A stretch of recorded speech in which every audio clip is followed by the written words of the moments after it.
안녕하십니까. 물리학 실험 담당 교사 유희선입니다. 반갑습니다. 여러분, 선생님 오늘 뭐 달라진 거 없나요? 선생님이 오늘은 마이크를 하나 장만해서 착용해 봤습니다. 소리 잘 들리나요? 여러분들에게 질 높은 온라인 강의를 제공하기 위해서 선생님도 여러모로 노력을 많이 하고 있는데요. 한 30분의 강의를 찍기 위해서는 30시간 이상의 준비가 필요한 것 같습니다. 여러분들도 이 마음을 잘 알아주어서 열심히 수강했으면 좋겠습니다. 5월 초가 되면 여러분들을 볼 수 있을 줄 알았는데 어느덧 5월입니다. 여러분들이 없는 학교, 학교의 주인인 학생들이 없는 학교는 너무도 쓸쓸하고 조용합니다. 얼른 학교에 오길 바랍니다. 그런 마음에서 오늘도 힘차게 달려봅시다. 용수철 진자와 역학적 에너지, 오늘도 이론에 대해서 먼저 학습해 보겠습니다. 용수철 진자란 용수철 끝에 추를 매달아 진동시키는 장치입니다. 교과서에서 많이 본 것은 왼쪽 오른쪽으로 진동하는 수평 방향 용수철 진자였습니다. 그런데 우리가 실험에서 다룰 것은 위아래로 진동하는 수직 방향 용수철 진자입니다. 용수철 진자가 운동하기 위해서는 탄성력이 필요한데요. 탄성력은 탄성이 있는 물체가 변형되었을 때 원래의 모양으로 돌아오는 데 필요한 힘을 의미합니다. 이는 다른 말로 복원력이라고도 하는데요. 복원력을 정확히 얘기하면 외부 힘에 의해 물체가 평형 상태를 깨어졌을 때, 즉 평형 상태가 깨어졌을 때 평형 상태로 돌아가는 방향으로 작용하는 힘을 의미합니다. 이 탄성력을 훅이라는 과학자가 정량적으로 정리를 했어요. 그래서 힘의 방향과 크기를 나누어서 보겠습니다. 선생님이 용수철에 물체를 매달아서 이 물체를 잡아당겼어요. X만큼 잡아당겼을 때 이 물체는 어떤 방향으로 힘을 받나요? 잡아당기면 다시 원래 방향으로, 원래 돌아가려는 방향으로, 그리고 압축시키면 다시 원래 모양대로 복원되는 방향으로, 그것을 정리하면 힘의 방향은 변이의 반대 방향입니다. 여기서 변이는 우리가 잡아당기면 요만큼의 X 변이를 주었다고 얘기할 수 있겠죠. 변이의 반대 방향으로 힘을 가합니다. 그리고 이 용수철이 작용하는 힘의 크기는 얼만큼이나 될까요? 우선 훅이라는 과학자가 X만큼의 변이를 주었을 때 이 용수철 상수 또는 탄성 계수라고 합니다. 탄성 계수 K일 때는 어떤 힘이 작용한다? KX라는 힘이 작용한다. 즉 변이에 비례하는 힘이 작용한다고 밝혔어요. 그래서 KX 그리고 변이의 반대 방향, 이 둘을 합쳐서 훅이라는 과학자가 하나로 식을 만들었어요. 그게 바로 훅의 법칙이고, 우리는 흔히 F는 마이너스 KX라는 식으로 쓸 수 있습니다. 이거 우리 물리학 1에서 함께 배웠었죠. 자, 그리고 진동이라는 것을 알아야 합니다. 진동은 물체가 시간의 흐름에 따라 하나의 점을 중심으로 반복적으로 왔다 갔다 움직이는 상태예요. 우리가 물리학 1에서 배운 단진자가 대표적인 예겠죠. 자, 진동의 종류는 3가지가 있습니다. 선생님이 여기는 비워놨어요. 함께 봅시다. 시간이 아주 많이 흘러도 진폭이 작아지지 않는 진동. 이것을 우리는 특별히 단순 조화 진동이라고 합니다. 제일 단순한 거예요. 그래서 단순이라고 이름을 붙이고 단순 조화 진동 또는 단순 조화 운동이라고도 합니다. 그런데 이것을 줄여서 부르는 말이 따로 있는데요. 단순 조화 진동을 우리는 단진동이라고도 합니다. 단진동하는 진자, 그것이 바로 단진자였죠. 자, 이것의 예는 만약에 마찰이 없는데 용수철 진자가 계속해서 움직여요. 그때 진폭이 작아질까요? 아니죠. 진폭이 작아지지 않는 단진자 또는 용수철 진자가 모두 여기에 속하게 됩니다. 그러려면 마찰이 없어야 됩니다. 자, 그 다음 우리가 실생활에서 보는 진동은 거의 다 진폭이 점차 작아지는 진동이에요. 우리가 놀이터에 가서 선생님이 사촌동생을 밀었다고 해봅시다. 그럼 그 그네가 영원히 왔다 갔다 할 수는 없겠죠. 공기 저항에 의해서 언젠가는 멈추게 됩니다. 그런 진동을 감쇄 진동이라고 하는 거예요. 이해됐나요? 그런데 똑같은 예에서 선생님이 사촌동생을 계속해서 밀어준다고 생각해 봅시다. 그러면 진폭이 변화하지 않겠죠. 외부의 힘에 의해서 진폭이 변화하는 진동. 그러니까 원래 진폭이 작아졌어야 되는데 계속해서 진폭을 크게 만들어준다는 거죠. 그런 것들을 바로 강제 진동이라고 하는 겁니다. 이렇게 단진동, 감쇄진동, 강제진동 세 가지의 진동의 종류가 있습니다. 자, 그러면 본격적으로 용수철 진자의 운동을 한번 분석해 볼게요. 교과서 아마 104페이지에 있는 그림인 것 같은데요. 여러분들이 여기에 필기를 하면서 들으면 좋을 것 같습니다. 원래의 길이, 만약에 천장에 용수철을 매달았다면 이 친구는 원래의 길이 L0만큼만 늘어나 있을 거예요. 그런데 이 용수철에 만약에 물체를 매달았다고 해봅시다. 그럼 이 물체를 매단 용수철은 당연히 처음보다 늘어나 있겠죠. 그 늘어난 길이를, 추가로 늘어난 길이를 우리는 X0라고 하겠습니다. 그리고 이 용수철의 용수철 상수, 즉 탄성 계수는 K라고 쓸 수 있어요. 이때 물체에 작용하는 알자 힘을 한번 분석해 보겠습니다. 알자 힘을 분석할 때는 물체에 작용하는 모든 힘과 방향을 나타내 주어야 되겠죠. 자, 일단 용수철에 의해서 얘가 늘어났으니까 당연히 위쪽 방향으로 힘을 받겠죠. 그 힘은 변이에 비례하는 힘의 크기를 갖는다고 했어요. 그래서 얘는 위쪽 방향으로 KX0라는 힘을 받습니다. KX0. 그리고 얘는 밑에 방향으로 무슨 힘을 받나요? 중력을 받겠죠. 그 중력의 크기는 mg가 되겠죠. 그래서 KX0와 mg가 정확히 평형을 이루고 있습니다. 그래서 이 용수철이 더 이상 진동하지 않고 멈춰 있는 거예요. 이때 우리는 이 점, 더 이상 진동하지 않는 점을 뭐라고 하냐면 새로운 평형점이라고 합니다.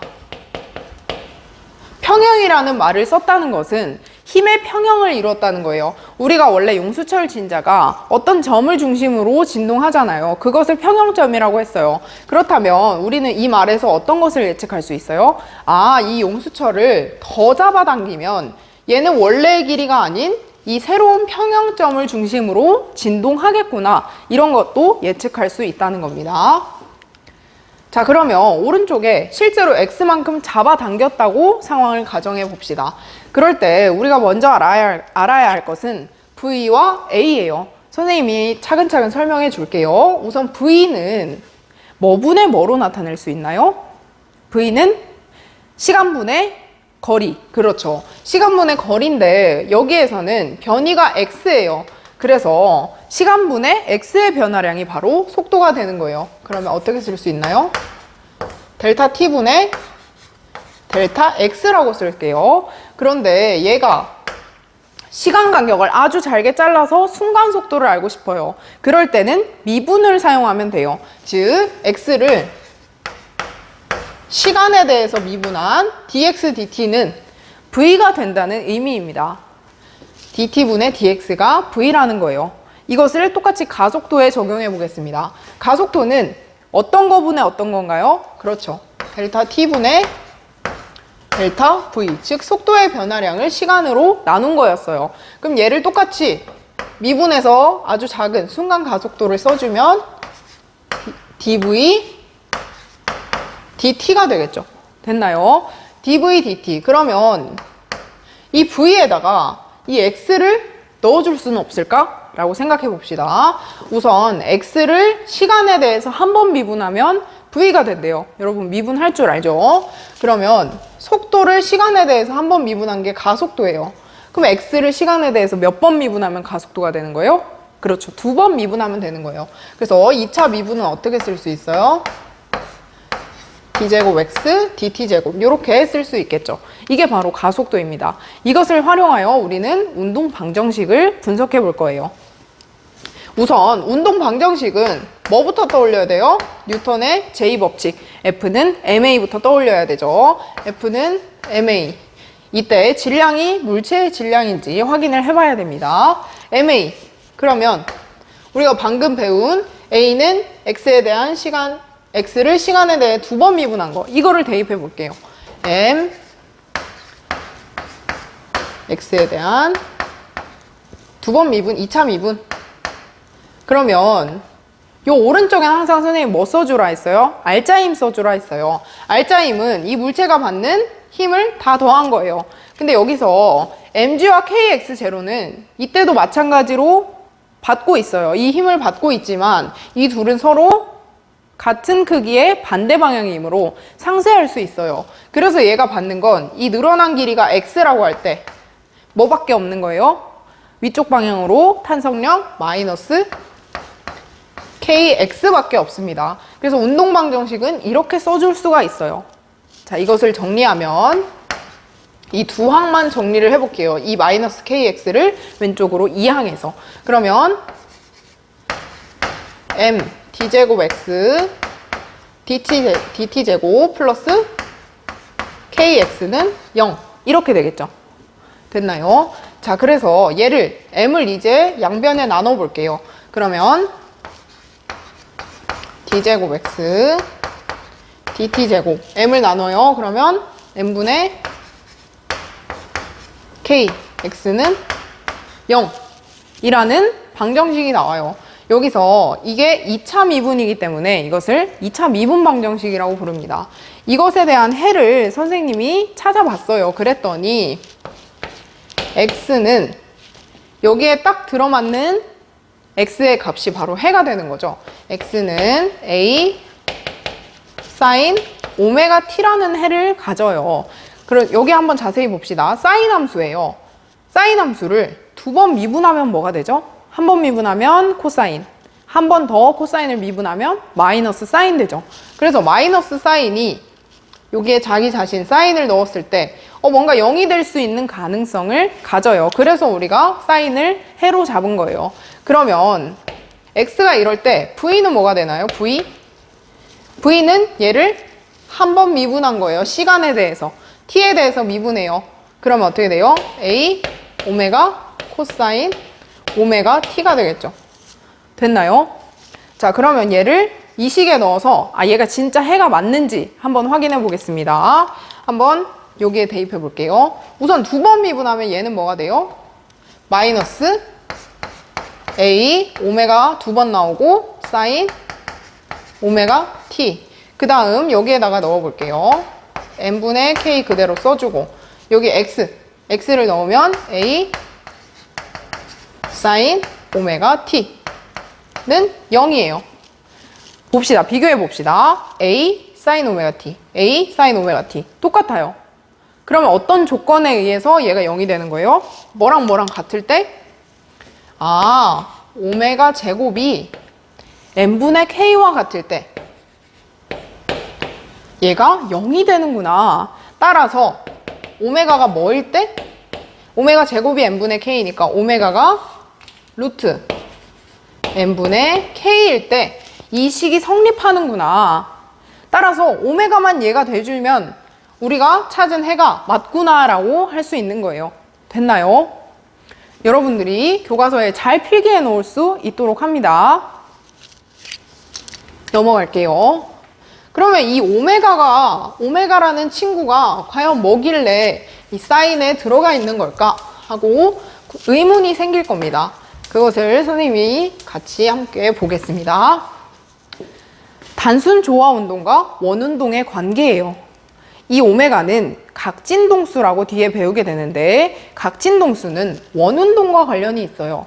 근데 얘가 갑자기 진동에 왜 나오는 거예요? 자, 사인 함수와 원운동의 관계를 보겠습니다. 만약에 어떤 진자를 계속 등속으로 돌린다고 해봅시다. 등속 원운동 한다고 해봅시다. 그때 평행 광선을 이렇게 쪼여주어서 그 그림자를 스크린에 비추면 이것을 스크린에 비춘다고 생각해 보세요. 원운동이 계속 이렇게 되는데 선생님 이쪽에서 본다고 생각해 보세요. 그럴 때는 이게 처음에 여기에서 시작했다면 위로 이렇게 올라갔다가 그림자가 위로 이렇게 올라갔다가 다시 내려오고 다시 올라오고 위로 올라갔다가 내려오고 올라오고 원위치로 돌아오는 그런 운동을 보일 거예요. 그 그림자의 운동을 스크린에 비춘 운동을 시간에 따라서 쫙 펼쳐요. 그러면 그때 그려지는 그래프가 바로 사인 그래프예요. 즉 원운동을 그림자의 투사 운동을 시간에 따라 펼친 변이가 바로 사인 그래프라는 거예요. 즉 우리가 얘가 물체가 계속해서 진동하는 것은 원운동을 투사시킨 것과 같더라 라는 말입니다. 자, 그래서 각진동수가 진동이랑 관련이 있는 거예요. 이때 각진동수는 오메가라고 합니다. 오메가. 여러분들이 비타민과 자주 먹는 게 또 오메가3죠. 그 오메가입니다. 오메가. 오메가는 어떻게 써요? W랑 비슷한데 이렇게 써요. 알겠죠? 자, 오메가라고 합니다. 단위 시간 동안 물체가 회전한 각도, 즉 1초 동안 물체가 얼마나 회전했냐, 얼마만큼의 각을 회전시켰냐라는 말이에요. 우리가 원을 생각해 봅시다. 이게 한 바퀴 돌고 자기 자신의 자리로 돌아오면 어떻게 되는 거예요? 몇 도를 도는 거예요? 360도를 돌죠. 그런데 360도를 파이의 단위로 바꾸고 싶어요. 라디안으로 바꾼다고 해요. 그러면 수학에서 이 한 바퀴를 뭐라고 하냐면 2파이라고 해요. 여러분들 배웠죠? 2파이. 반 바퀴 돌면 파이, 두 바퀴 돌면 4파이가 되겠죠. 자, 그 오메가가 이 얼마만큼의 각이 회전했냐가 바로 오메가이기 때문에 얘를 진동수와 연관 지을 수 있어요. 앞에 그림 다시 잠깐만 볼게요. 얘가 한 번 진동해요. 왔다 갔다 한 번 진동해요. 그럼 이 원은 몇 바퀴 도는 거예요? 봐봐요. 위로 올라갔다가 내려갔다가 다시 원위치. 위로 올라갔다가 내려갔다가 원위치. 즉 1회 진동할 동안 얘는 2파이만큼 돈다는 거예요. 그래서 그것을 우리가 배운 F, 진동수 F와 관련 지으면 오메가는 2파이 F가 됩니다. F에 1 대입해 보세요. 한 번 진동할 때 얘는 몇만큼 각도? 2파이. 한 바퀴 돈다는 거죠. 두 번 진동할 때 4파이. 두 바퀴 돈다는 거예요. 각진동수의 개념이 조금 머리에 잡히나요? 그러면 얘를 주기에 대해서 나타내 봅시다. 2파이 F는 F가 뭘로 나타낼 수 있기 때문에 T분의 1로 바꿀 수 있죠. 2파이 주기와 진동수는 서로 역수관계이기 때문에 2파이 T분의 1이라고 쓸 수 있어요. 그럼 이 주기를, 진동의 주기를 각진동수와 연관 지을 수 있겠죠. 이거를 여기로 보내고 오메가를 다시 이쪽으로 보내면 오메가 분의 2파이가 바로 T가 되는 거예요. 근데 아까 오메가가 뭐였어요? 잘 떠올려 보세요. 오메가는 루트 n분의 k였어요. 그래서 얘를 오메가 분의 1이니까 뭐라고 쓸 수 있는 거예요? 2파이 루트 역수의 k분의 m 이렇게 쓸 수 있는 거예요. 됐나요? 자, 그러면 k는 뭐였어요? 우리 이것을 한번 분석해 봅시다. k는 용수철 상수였어요. 용수철 상수가 크면 클수록 주기는 작아지겠죠. 짧아지겠죠. 그 다음 질량이 크면 클수록 주기는 커진다는 거예요. 머릿속으로 한번 상상해 봅시다. 용수철에 질량이 큰 것을 매달아 놨을 때와 질량이 작은 것을 매달아 놨을 때 어떤 게 더 천천히 움직이나요? 어떤 게 주기가 더 긴가요? 질량이 클 때이죠. 그 다음 용수철 상수가 크다는 말은 용수철이 그만큼 단단해서 잘 안 움직인다는 거예요. 그럼 용수철 상수가 크면 주기가 짧겠죠. 근데 용수철 상수가 작아서 얘가 변형이 잘 되면 왔다 갔다 하는데 시간이 더 긴 거예요, 상대적으로. 이해됐나요? 자, 그래서 주기는, 진동의 주기는 용수철 상수가 작을수록 질량이 클수록 커지더라, 길어지더라 라는 말입니다. 자, 그 다음 역학적 에너지입니다. 역학적 에너지는 물리학 1에서 한번 나왔어요. 역학적 에너지의 개념은 뭐 더하기 뭐? 운동 에너지 더하기 포텐셜 에너지입니다. 여러분들이 운동 에너지는 뭐라고 쓸 수 있어요? 선생님이 약자로 알려줬죠. EK. EK는 공식이 딱 정해져 있어요. 질량이 m이고 속도가 v일 때 2분의 1 mv 제곱이 운동 에너지였죠. 기억나나요? 자, 그 다음 탄성 포텐셜 에너지는 포텐셜은 보통 EP라고 쓰는데 이 P에서 탄성을 특별히 선생님이 S라고 쓰겠습니다. S는 스프링을 의미합니다. EPS는 아까 이 그림을 봅시다. 탄성 포텐셜 에너지는 어쨌든 얘가 원래의 길이보다 늘어난 만큼 여기에 에너지가 저장됐다는 거죠. 그럼 원래의 길이보다 총 얼마만큼의 길이가 늘어난 거예요? x0 플러스 x. 아까는 힘을 분석할 때고 이건 에너지를 분석할 때이기 때문에 이 두 변이를 다 더해준 값이 에너지가 됩니다. 2분의 1 k x0 플러스 x의 제곱이 됩니다. 됐나요? 자, 그 다음 중력 포텐셜 에너지. 마찬가지로 EP라고 쓰는데 이번에는 G라고 쓰겠습니다. 그래비티의 약자를 땄습니다. 자, 그러면 얘는 원래 뭐예요? 원래 공식은 mgH예요. 근데 여기서 기준점이 필요하죠. 그 기준점을 선생님이 새로운 평형점, 즉 이 점을 기준으로 잡겠습니다. 여기가 중력 포텐셜 에너지 EP G가 0인 지점으로 잡아요. 그러면 밑으로 내려가면 내려갈수록 포텐셜 에너지는 어떻게 돼요? 감소하죠. 감소한다는 말은 밑으로 내려가면 마이너스가 된다는 거고 위로 올라가면 플러스가 된다는 거예요. 그러면 얘가 X만큼 내려가면 어떻게 돼요? EPC는 mg 마이너스 X만큼 줄어들게 되겠죠. 그래서 얘를 마이너스 mgx라고 쓸 수 있습니다. 이해됐나요? 자, 그래서 역학적 에너지, 이것을 다 더한 것이 바로 역학적 에너지예요. 역학적 에너지를 구해보면 2분의 1 mv제곱 플러스 이것을 풀어 쓴 거예요. 2분의 1 kx0제곱 플러스 kx0x 2분의 1 kx제곱 마이너스 mgx가 이 용수철의 전체의 역학적 에너지입니다. 자, 그래서 얘를 한번 정리해서 얘가 실제로 일정한지, 즉 보존되는지 확인해 볼 거예요.